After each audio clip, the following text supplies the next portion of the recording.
SBY mengatakan bagaimana kejahatan terjadi, hak rakyat diinjak-injak, ini kebatilan, ini kejahatan, bahwa kecurangan pemilu justru terjadi pada tahun 2009 secara masif. Mana ada di era multi partai yang sangat kompleks, ada suatu partai yang naik 300%. 2019 satu-satunya pemilu dalam dibandingkan 2009 kita lihat. Parah ya. Ini ada ex-komisioner KPU penyelenggara pemilu ketangkap karena ada upaya tadi manipulasi. Nah saya cek 2009, nggak ada tuh komisioner KPU yang ketangkap atau manipulasi. Ya kita bicara data aja gitu. Jangan nanti bilang, lagi curang, datanya apa, kan begitu, kita nggak ada. Rakyat Indonesia memiliki hak untuk menentukan siapa pemimpin yang layak mereka percaya. Dan kalau hanya dua pasang, ini salah satu bukti bahwa memang presiden threshold itu yang menjegal proses demokrasi rakyat Indonesia untuk menentukan pemimpinnya. Dugaan-dugaan kecurangan pemilu 2024 yang dihembuskan oleh SBY itu kan sangat sumir dan sangat mudah untuk dibantah. Karena ukurannya hanya disetting akan ada poros politik dua. Itu artinya apa? Poros politik itu tidak ada kaitannya dengan kecurangan. Poros politik itu soal bagaimana kemampuan untuk meyakinkan partai politik yang lain untuk membuat satu kongsi politik.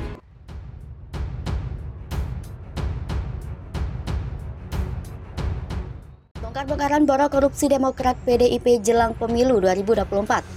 Juru bicara DPP Partai Demokrat Herzaki Mahendra Putra berdebat soal kasus korupsi dengan anggota DPR fraksi PDIP, Adian Napitupulu, jelang pemilu 2024.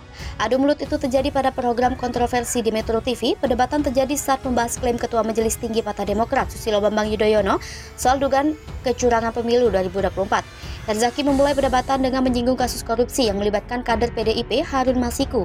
Dia mengaitkan kasus itu dengan kecurangan pemilu. Merespons Herzaki, Adian mempertanyakan fakta hukum. Di dalam pernyataan Herzaki itu, dia pun langsung menyerang balik Demokrat dengan kasus korupsi yang melibatkan ketua umum partai. Adian tidak menyebut ketua umum partai mana yang dimaksud, namun Herzaki langsung membalas pernyataan Adian itu dengan mengungkit kasus korupsi bantuan sosial COVID-19 yang menyeret mantan elit PDIP sekaligus ex-menteri sosial Juliari Batubara. Adian bersikukuh dengan pernyataannya dia terus menyinggung korupsi yang dilakukan ketua umum. Sebagai informasi, pidato Ketua Umum Partai Demokrat Agus Harimurti Yudhoyono dan SBY di Rapimnas Partai Demokrat 2022 telah memicu perdebatan PDIP dengan Partai Demokrat beberapa hari terakhir. AHY menyindir pemerintahan Jokowi hanya menggunting pita proyek infrastruktur yang dimulai era SBY. Dia juga menyindir program bantuan langsung tunai kenaikan harga BBM. Sementara itu, SBY melemparkan dugaan upaya mengerahkan pemilihan presiden 2024 hanya diikuti dua pasangan capres-cawapres ke publik. Dia juga menyebut ada kemungkinan pilpres berjalan tak adil alias penuh kecurangan. KSP sentil AHY cari simpati, Demokrat soroti peran buzzer era Jokowi. Tenaga ahli utama kantor staf Presiden Ade Irfan Pulungan mengatakan Partai Demokrat sengaja menyerang Presiden Joko Widodo untuk menarik simpati publik dan mendongkrak popularitas menjelang pemilu 2024. Ade menyebut pembangunan infrastruktur merupakan program berkesinambungan dari pemerintahan satu ke pemerintahan lainnya. Menurutnya, Presiden ke-6 RI Susilo Bambang Yudhoyono juga meneruskan program Presiden ke-5 RI Megawati Soekarno Putri. Dalam kesempatan yang sama, Direktur Eksekutif Parameter Politik Indonesia Adi Praitno juga menilai Demokrat sengaja mengambil momen ini sebagai pemanasan. Dalam kesempatan yang sama, Direktur Eksekutif Parameter Politik Indonesia Adi Praitno juga menilai Demokrat sengaja mengambil momen ini sebagai pemanasan jelang pemilu 2024. Kali ini, kata Adi, Demokrat mencoba menyerang salah satu program utama Jokowi sejak 2024 lalu, yakni pembangunan infrastruktur. Adi menyayangkan langkah itu lantaran mayoritas rakyat tidak mempedulikan capaian pemerintah sebelumnya. Rakyat menurutnya akan memilih calon pemimpin yang memiliki figur sederhana dan suka memberikan bantuan sosial.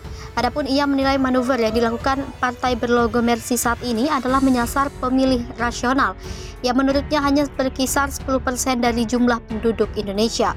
Wakil Sekretaris Jenderal DPP Partai Demokrat, Jansen Sitindaun, membantah pernyataan Ade maupun Adi. Jansen menilai partainya tidak sedang mencari simpati menjelang pemilu 2024.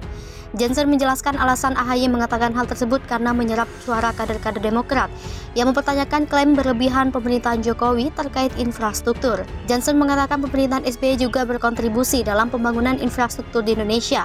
Ia mencontohkan pembangunan waduk Jati Gede, Jawa Barat yang sudah berjalan sejak 2007 atau saat SBY berkuasa. Menurutnya, waduk Jati Gede akhirnya diresmikan pada tahun 2015 lalu atau 8 bulan usai Jokowi dilantik menjadi orang nomor 1 di Indonesia. Jansen menyebut tidak masuk akal dalam rentang waktu 8 bulan mampu merampungkan proyek waduk dengan luas lahan mencapai 4.900 hektar. Jansen kemudian menyinggung jembatan Soekarno yang diresmikan oleh Jokowi pada Mei 2015 lalu. Lalu jembatan Merah Putih di Ambon pada April 2016 hingga tol Cipali pada Juni 2015. Dalam kesempatan yang sama, anggota DPR dari fraksi PDIP, Adian Napitupulu, menambah sejumlah pernyataan yang disampaikan Jansen. Adian menyebut waduk Jati Gede sudah mulai proses relokasi sejak tahun 1982 dan dilanjutkan desain pembangunan pada 1988. Adian juga mengoreksi pernyataan Jansen yang menyebut tol Cipali merupakan tol terpanjang di Indonesia. Ia menyebut tol terpanjang saat ini adalah tol Terbanggi Besar Matang Panggang Kayu Agung, yakni mencapai 189,4 km. Ruas tol ini mulai beroperasi sejak 14 November 2019 atau era pemerintahan Jokowi. Adian lantas mempertanyakan apa maksud Partai Demokrat menyebut pemerintahan Jokowi mengklaim infrastruktur yang juga dirancang di zaman SBY. Ia memastikan pemerintahan Jokowi tak overklaim, melainkan menyampaikan pertanggungjawaban kepada publik. Poros Demokrat, Nasdem, PKS, Golkar, duet Anies AHY, kata lain hati-hati. Ini kelebihannya menurut pengamat. Ketua Umum Indonesia Milenial for Anies Baswedan, Umar Hegaro, mendukung penuh duet Anies Baswedan dengan Agus Harimurti Yudhoyono. Pasalnya, pertemuan Gubernur DKI Jakarta dan Ketua Umum Partai Demokrat itu memperkuat prediksi kabar duet keduanya. Apalagi Anies dan AHY juga bertemu politisi senior Yusuf Kala, Ketua Umum Partai Nasdem Surya Paloh, dan Presiden PKS Ahmad Syaiqo. Umar Hegaro pun menyebut bahwa duet Anies AHY merupakan duet maut. Poin utama jualan duet Anies AHY, kata Umar, adalah keduanya berasal dari kalangan muda. Dikatakan lebih dari 60% memiliki generasi milenial yang akan menggunakan hak pilihnya pada pemilu 2024. Umar mengklaim Anies AHY merupakan satu-satunya pasangan yang menawarkan kebaruan, namun duet ini bakal terwujud jika 3 partai pengusung mendukungnya. Kader Demokrat daerah juga mengaku sedang dengan duet ini. Salah satunya adalah Ketua Dewan Pimpinan Daerah Partai Demokrat DKI Jakarta, Mujiono. Dia mengakui bahwa kadernya di ibu kota ingin duet ini terwujud di Pilpres 2024. Akan tetapi, duet Anies AHY jelas memenang DPP dan koalisi, makanya DPD Demokrat masih menunggu kepastian Ketum AHY memfinalkan poros Nasdem. Seperti diketahui, Anies dan AHY ketemu di sebuah kawinan seorang politisi di Jakarta akhir pekan lalu. Tak hanya berdua, mereka juga makan bareng Yusuf Kala, Surya Paloh, dan Syaiqo. Anies mengaku dalam pertemuan yang monumental ini membahas banyak hal. Sementara itu, menurut Direktur Eksekutif Indonesia Political Opinion, Deddy Kurniasyah, putra duet Anies AHY bisa saja terwujud, kata Deddy. 3 partai poros gondang dia sudah cukup memenuhi syarat parliamentary threshold 20%. Ketiganya juga tampak solid, tergambar dalam pertemuan elit di berbagai kesempatan, termasuk saat kondangan kemarin, apalagi ada simbol JK dalam pertemuan itu.